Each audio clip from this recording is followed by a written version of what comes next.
Job లేక ఇబ్బంది పడుతున్నారా? అయితే మెడికల్ కోడింగ్ మీకు మంచి ఆప్షన్. వెంటనే కాల్ చేసి కోర్సులో జాయిన్ అవ్వండి. నమస్తే రమ్మగారు. నమస్తే జయ. రమ్మగారు, నల్లేరు మీద నడక, కత్తి మీద సాము ఇలాంటి మాటలు వింటూ ఉంటాం కదా.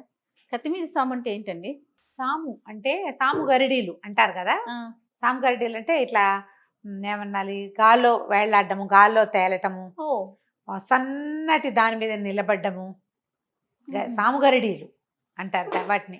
సర్కస్ లో ఈ పైన ట్రిఫీజో ఏదో అంటారు కదా, అవునవును. ఇలా వేళ్లాడుతూ ఉండటం. ఆ, అది ఐడియా ఉంది. అప్పుడు అది నేల మీద చేస్తే నేల విడిచి సాము చేయటం అంటారు ఆ, కదా. yes. ఈ కత్తి మీద సాము అంటే, కత్తి అంటే కాలు మెల్లిగా పెట్టినా తెగుతుంది, గట్టిగా పెట్టినా తెగుతుంది. దాని మీద ధన్మం దిగామనుకో, కస్సమని దిగిపోదా అంతేగా. కదా. పోనీ అలాగా పెట్టావు, అప్పుడు దిగదు. ఏం ఎలాగా పెట్టినా అవుతుంది కదా. ఈ కత్తి పదును అది ఎలా ఉంటుంది, దాన్ని బట్టి ఇలాంటివన్నీ వచ్చినాయి అన్నమాట. ఓ ఇప్పుడు రాజుగారి సేవ కత్తి మీద సాము, రాచ సేవ రాచ కొలువే కత్తి మీద సాము, అసలు రాచరికమే కత్తి మీద సాము. అవును. ఒక ఆఫీస్లో హెడ్గా ఉండటం, హెడ్ కింద అమ్మో ఆయనతో చాలా కష్టం అని చాలా టఫ్ అంటారు. టఫ్గా ఉండటం ఎంత కష్టం కదా. మరి మనం అది ఆలోచించాం, అమ్మ బాబోయ్ చండశాసనం ఉండవాడు అని చెప్పుకుంటాం. ఆయన చండశాసనుడు, ఇంకా ఏవో బోల్డని, ఆయన హిట్లరు, ఆయన అది, ఆయన ఇది అని చెప్తాం. అతను హిట్లర్ గానో, చండశాసనుడు గానో, ఇంకోటి గానో స్ట్రాంగ్గా ఉండటం. ఆయనకి అందరూ శత్రువులే ఉంటారు. ఆ ఉన్నవాడి కష్టం ఏమిటి అనేది మనకు ఎలా తెలుస్తుంది? ఆయనకేముంది, ఏకఛత్రాధిపత్యంగా ఇదంతా పరిపాలిస్తున్నాడు అనుకుంటాం కదా. అవును. ఇప్పుడు చూడు, పెద్ద సంస్థల్లో హెడ్గా ఉన్నవాడు వాడు అనుభవించేస్తున్నాడు అనుకుంటాను జయ. ఇదంతా సామ్రాజ్యం అంతా వేడిదే. వాళ్ళ వెనకాల కష్టం, శ్రమ. వాళ్ళ ఎంత కత్తి మీద మొన మీద ఉంటారంటే వాళ్ళు. అవును అవును. అలాంటిది ఒక కథ చందమామ కథల్లో ఉంటుంది. ఓ చెప్పండి చెప్పండి. బాబర్ కథ. అక్బరు బాబరు వాళ్ళు ఉన్నారు కదా, ఆ. మొఘలాయి సామ్రాజ్యం. బాబర్ మొఘలాయి సామ్రాజ్యం స్థాపించినప్పుడు ఆయన కథ మనం ఎందుకు చెప్పుకోవాలి అని అనుకోకండమ్మా, కథగా తీసుకోండి.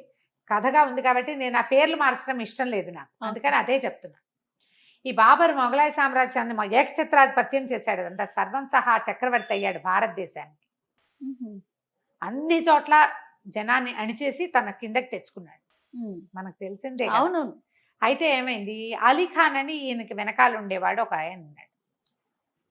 అలీఖాన్ ఈయన ఎప్పుడైతే చక్రవర్తిగా ప్రకటింపబడ్డాడో, అలీఖాన్ అన్నట్ట, ప్రభు మీరు ఎంత అద్భుతమైన అవకాశం వచ్చింది మీకు, ఇక అంతా సుఖమే, మీకు అంతా సంపదే, మీకున్నంత సౌఖ్యం ఎవరికైనా ఉంటుందా? చక్రవర్తి అంటే ఏంటి, సౌఖ్యాల గని అంటే అంత సుఖంగా ఉంటుందంటావా అలీఖాన్ అని అడిగేట బాబర్. కాకేమిటి ప్రభు, ఒక సంస్థకి యజమాని అంటేనే సుఖపడతాడు, మీరు దేశానికి యజమాని. ఓకే. అంత ఇక ఆ సుఖం, ఆ సౌఖ్యం, ఆ సంతోషం మాటల్లో చెప్పలేం కదా, ఇంకెవరికైనా వస్తుందా అన్నాడు. అయితే ఆయన ఏమన్నాడు, ఆ సౌఖ్యం ఒకరోజు నీకు కూడా కావాలా అని అడిగాడు. నాకెట్లా వస్తుంది ప్రభు అన్నాడు. నేను ఇస్తాగా అన్నాడు బాబర్. నేను ఇస్తాను, గిల్లుకున్నాడు ఇతను. నిజమా అని అక్కడి నుంచి వింజామర్లు వేసేవాడిని. ఏమిట్రా అన్నారంటే, ఒకరోజు మిమ్మల్ని చక్రవర్తి చేస్తానంటున్నారు పాదుషా అన్నాడు. అనగానే అలీఖాన్ ఆశ్చర్యపోయాడు. ప్రభు అలాంటి అవకాశం ఉందా జహాపనా అని అడిగాడు. ఎందుకు లేదు, లక్షణంగా ఉంది, నేను చక్రవర్తిని, నిన్ను కాకపోతే వీడిని చేస్తా, ఎవరిని కావాలంటే వాళ్ళని చేస్తా, చక్రవర్తిని నిన్ను చేస్తా, రేపటి చక్రవర్తివి నువ్వే, రెడీగా ఉండన్నాడు. ఈ ఆనందంతో ఎగిరిపోయేట అలీఖాన్. మామూలు ఆనందం కాదు. మర్నాడే తెల్లవారేసరికల్లా ప్రకటన వచ్చింది, ఈ రోజు మొత్తానికి అలీఖానే చక్రవర్తి, ఇవాళ ఉదయం నుంచి రేపు ఉదయం దాకా. ఓకే, బాగుంది కదా. చక్కగా మంచి డ్రెస్ వేయించారు. అలీఖాన్ని తీసుకొచ్చి ఏమంటారు దాన్ని, మన దీవాన్గి దాంట్లో ప్రవేశపెట్టారు. చక్రవర్తి గారు వస్తున్నారు ఓహో అని వెనకాల నుంచి ఏవో మొత్తాన్ని ఉర్దూలో రకరకాల భావాలతోటి సంగీతాలు అవి వచ్చి, ఈయన చక్కగా మంచి బట్టలు వేసుకుని వచ్చి దివాన్ ఖానాలో కూర్చున్నాడు. కూర్చుంటే మొత్తం సామంతులు అందరూ వచ్చి సలాములు చేస్తుంటే ఎంత సంతోషం వచ్చిందంటే అలీఖాన్కి చెప్పరాని సంతోషం. సింహాసనం మీద కూర్చున్నట్టు, కానీ ఇవాళ ఇక్కడే భోజనాలు చేద్దాం మనం అంటే సరేనన్నారు. సరేననగానే మొత్తం భోజనాలు వడ్డించారు అందరికీ. ఈయన ముందు పెద్ద పళ్ళెం పెట్టారు. ఎన్ని వంటకాలు వడ్డించారో. ఒక 2 గంటలు 3 గంటల పాటేమో వీళ్ళంతా వచ్చి ఏమంటారు సలాములు చేయటం సరిపోయింది. భోజనం వేళకి భోజనం వడ్డించారు. ఎన్ని రకాలు. ఆయనకి ఎప్పటి నుంచో దిల్కుష్ అని ఒక వంటకం అంటే చాలా ఇష్టం అంట. అది తినాలనుకుంటున్నాడు ఎప్పటి నుంచో. అది చేయించుకుని తినగలిగే కెపాసిటీ లేదా అతనికి, అలీ Okay. ఖాన్కి. ఓ గిన్నె తెచ్చిపెట్టారు. ఈయన తీసుకుని నోట్లో వేసుకోవాలంటే అది ఇట్లా కాకుండా ఇట్లా చూసి నోట్లో వేసుకోగా అని ఆగిపోయాడు. ఆ పైన ఒక పెద్ద కత్తి వేళ్లాడుతోంది, తళ్ళలాడుతోంది, మహాపదునైనది. దాన్ని అది ఒట్టిగా లేదు, దానికి ఒక తాడు కట్టి వేళ్లాడేశారు. కానీ అది తాడు కాదు, ఒక వెంట్రుక. ఎక్కాంతపోయి కత్తి కత్తి కత్తి అన్నాడు. అనేసరికల్లా పాదషా బాబర్ అన్నాడు, చక్రవర్తి జీవితం ఇంతే, తిను నీ దారి నువ్వు తిను, చక్రవర్తిగా ఉండే సుఖమేదో అనుభవించు నువ్వు ఇవాళ. తిరకాంతపై ప్రభు ఇట్లా కత్తి బయలాడుతుంటే ఎట్లా, ఏ క్షణాన్ని తెగిపడుతుందంటే మరి చక్రవర్తి పరిస్థితి అంతేకాదు, అంతేగా చక్రవర్తి అంటే ఎటు నుంచి ప్రమాదం వస్తుందో వస్తుందో తెలీదు. తెలీదు. ఇట్లా మెడ మీద కత్తి వేళ్లాడుతూ ఉంటే తినేసేయి, నువ్వు తిను కూర్చో. లేచి పరిగెత్తపోయాడు అలీ ఖాన్. సైనికులు వచ్చి పట్టుకున్నారు. నేను కదలనివ్వద్దు, ఇక్కడే కూర్చోబెట్టండి అన్నాడు. నువ్వు తిను, ఈ రోజంతా ఉండు, రేపు ఉదయం దాకా నువ్వే చక్రవర్తివే, ఇదే నీ సీటు. ప్రభు నా వల్ల కాదు. నీ వల్ల కాకపోతే ఎట్లా, నువ్వు కోరుకున్నావు చక్రవర్తి జీవితం సర్వసౌఖ్యాల మయమని భావించావు, ఆ సౌఖ్యం ఏదో నువ్వు అనుభవించి తీరాలి ఇవాళ, ఇది నా ఆజ్ఞ అని. అరే ఎక్కడన్నారా, ఎవరంతా ఎక్కడన్నారా, సైనికులంతా నుంచున్నారు.